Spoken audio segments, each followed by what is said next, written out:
Should get there a little before 5:30. Yeah. This is your homegirl, Arabia Barbosa, 914 Westchester County, New York, doing another video real quick. Yo, I'm on my way to the fucking office. Try to see if I can get on a job today and tomorrow. I'm just trying to see. But the other company I'm dealing with, I think they have a dishwashing gig going on tonight. But the only problem with that is I don't know if they're going to have as many people as they did Friday afternoon. And as all you know, I worked that dishwashing job. Friday, we had 674 people to serve. So that was over 2,000 pieces of dishware, plus pots, pans, trays, eating utensils, all that. So the job started at 2. We didn't get out until a few minutes to 4. Now this morning, I'm heading to the other company, not too far from my house. And the only thing I don't like about them is that they don't have no other kind of jobs other than construction. I think that's real weak of them not to market themselves for other different types of jobs. If they did, they would have more employees working for them. And I'm going to let them know I'm not doing no traffic control. Not today. It's too dangerous. Motherfuckers be on their fucking phone, and they're not gonna listen to you if they don't see the sign. If they don't see your hand signals or your sign showcasing what to do, slow is either slow or stop. You got two choices: slow or stop. And I'm sick of that shit because they got me standing on the corner doing that shit. Shit, fuck that. Let them put them street barricades up, but they gotta have a permit to do that. I don't give a fuck what they need because trying to traffic control and people not listening, people just speeding up and shit. What kind of bullshit they got going on? These cell phones. Shit, ain't nothing that important in the world. Anyway, it is what it is. Shout out to the chat. Shout out to my YouTube creators and my subscribers. Thank you for coming in and participating with this video, even if you're ghost watching. It's kind of early, so I don't think anyone is ghost watching right now. And plus, I'm not even looking at the chat. But I am going to talk about something that was discussed on Brown Skin Lady's channel. And I don't know how we got on the subject, but we started talking about the penitentiary, jail, and prison, and what's the difference between jail and prison. And of course, I came up there, gave my take on it, and it is what it is. I think I told my story before, how I ended up in the penitentiary.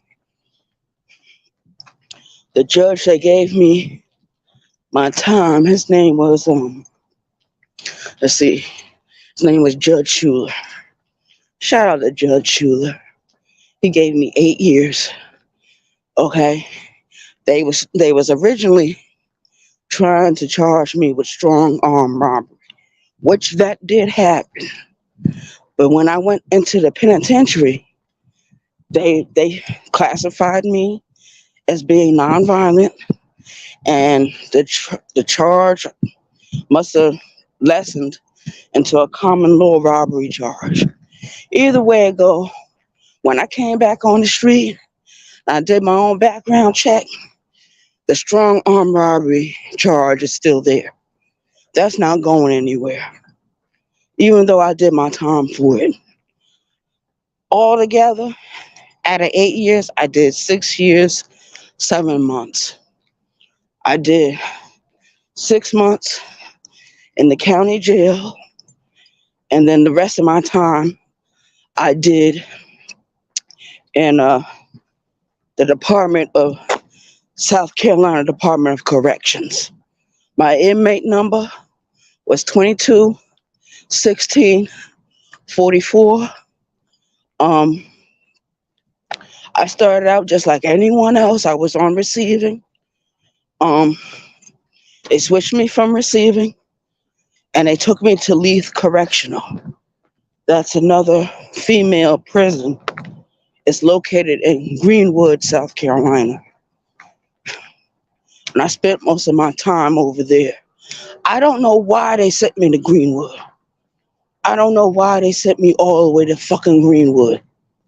Because my parents, at the time, they didn't live nowhere near Greenwood. They lived over there by Columbia, 54 miles south of Columbia. But that's how they do. They don't give a fuck. They think they can just give you this little bit of time in prison and then move you far away from your people.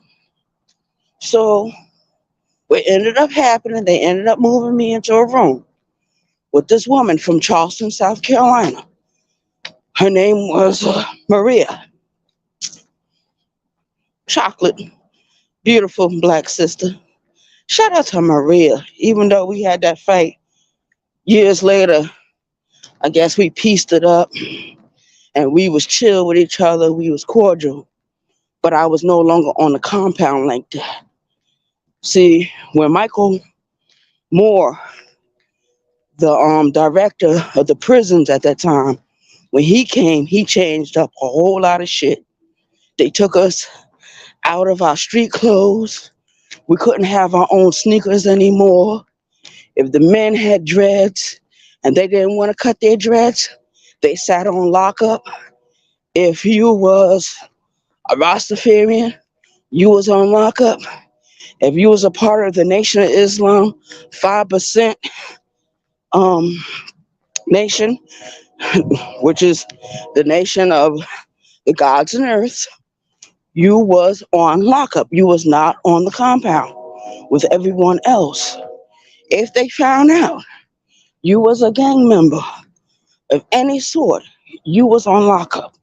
You was considered a security risk group.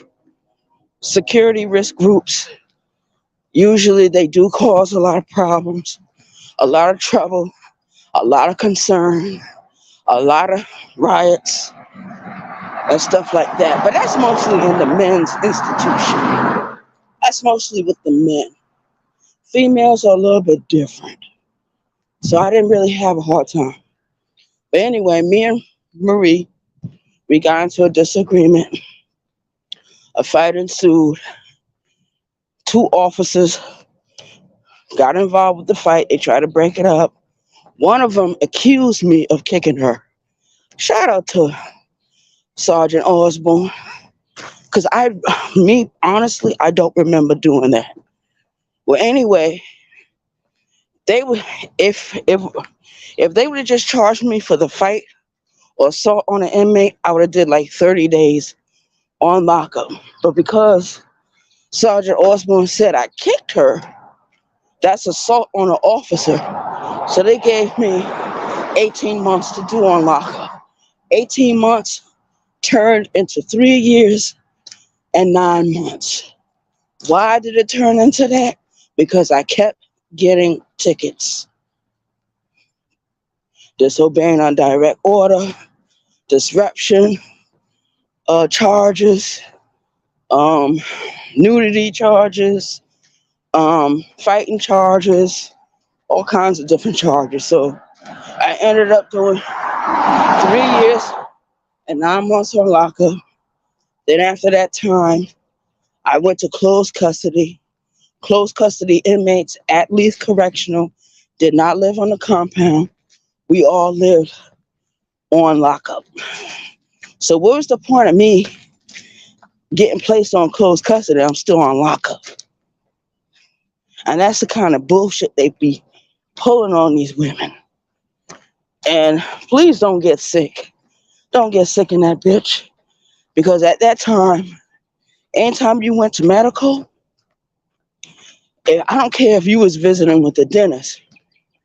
5 minutes after your visit, they tell you to come into a room, take off your clothes, lay on top of a table, while that doctor sticking his fingers up inside your pussy and your asshole. Talking about he doing pap smears. Nobody need to have no goddamn pap smear every month. It's bullshit. Well, they finally got rid of that dude. They finally got rid of him. He was a perv. You know what I mean? It's so much shit that we go through in the fucking penitentiary.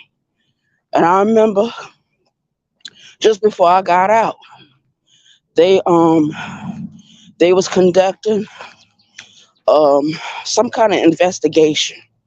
It had something to do with sexual abuse and sexual contact between inmates and staff members and correctional officers. And a lot of people got busted. A lot of people went down in that sting. It's so amazing. They sent us to fucking penitentiary. They sent us to these places to be corrected, to be chastised. But when we go up in there, we're being thrown behind the wall. We're being beaten up by the officers. We're being sexually harassed. Some of us get fucked up in different ways in that way, man. You come into prison basically to be abused. To be abused. Let's put it out there. Me, I didn't have that problem. Not with the sexual thing. Other women around me, they experienced it. I did time with Susan Smith, the young lady who was found guilty and sentenced to do life in prison for killing her 2 sons. She was the woman that put her 2 sons in that car, strapped them in, and allowed them to drown. Susan Smith, she's a demon for real. But I'm not going to talk too much about her. Because believe it or not, that bitch got influence out here on these streets. You would be surprised how many men be writing Susan Smith from the streets. And I'm talking about here in America. They be writing her love letter, proposing her for marriage, sending her money. Susan Smith is never broke. She's always got money. I could be out here broke right now. All I gotta do is write Susan Smith. Susan Smith will tell me what to do for her out here, what favor to do. And she would pay me double. Pay me double. And I've seen people do that. I've seen people get out of prison, run into some kind of money situation, and write motherfuckers in prison. And these motherfuckers in prison will actually send you the fucking cash. They will send you the dough. Especially if they were cool with you like that.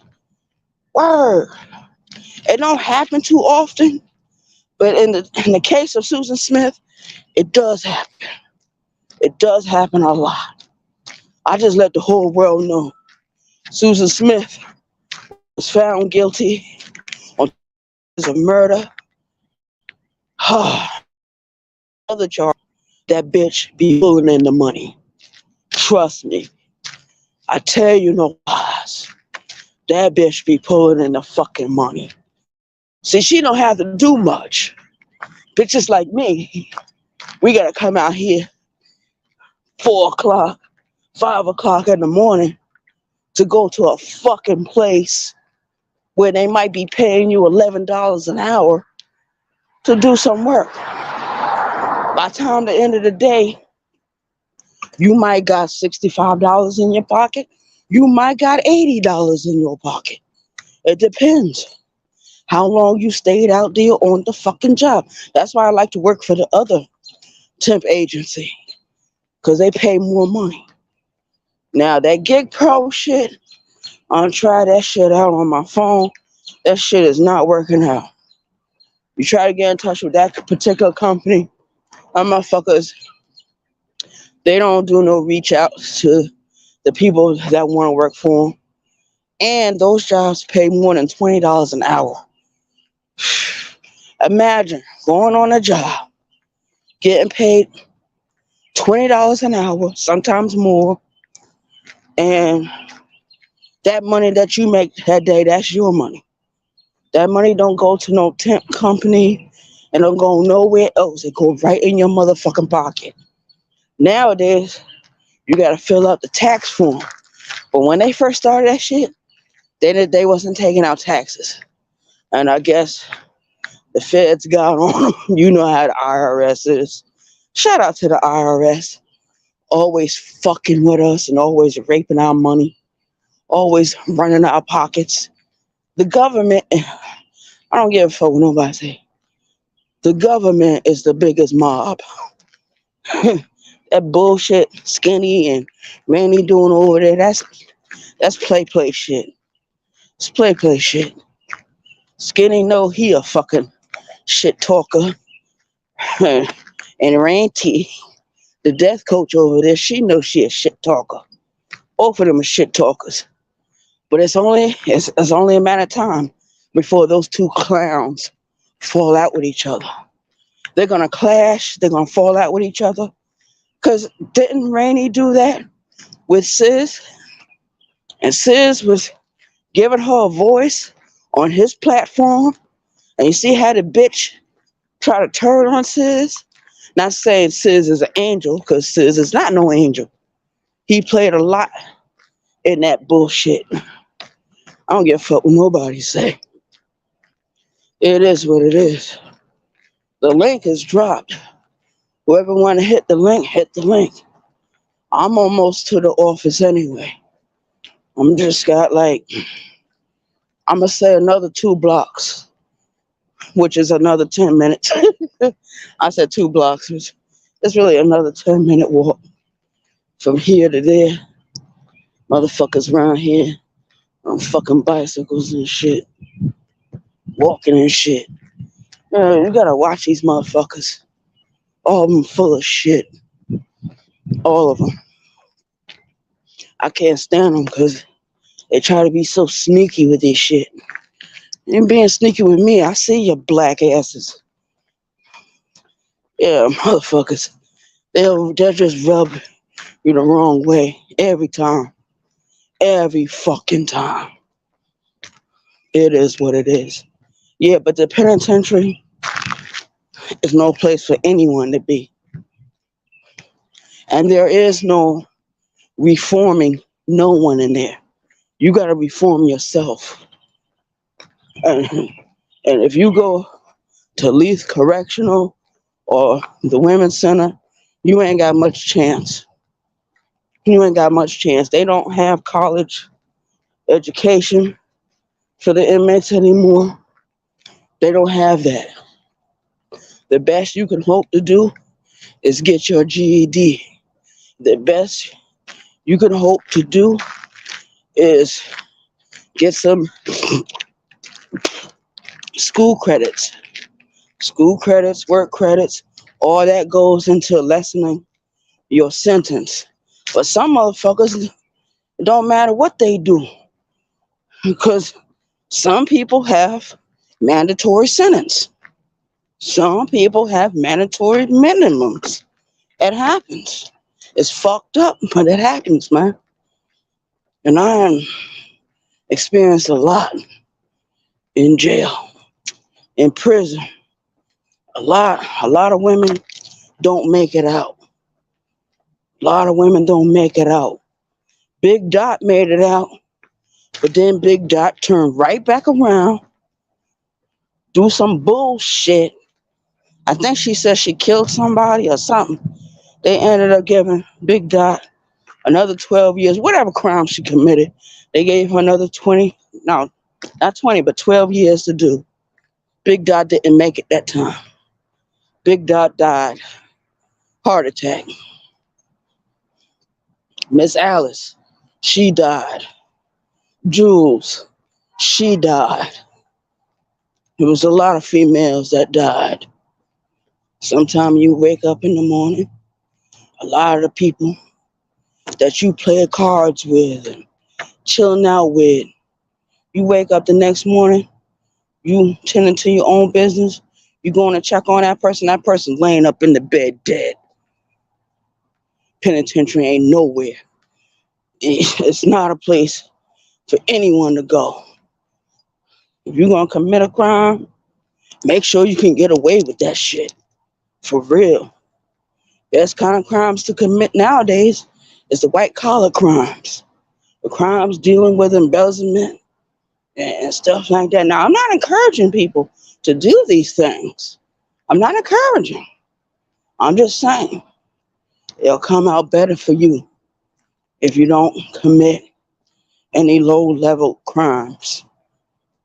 So it is what it is. I'm almost to the office.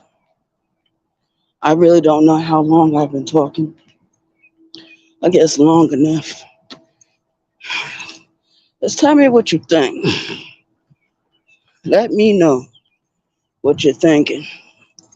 And whatever you guys want to discuss next time, I guess we can do that.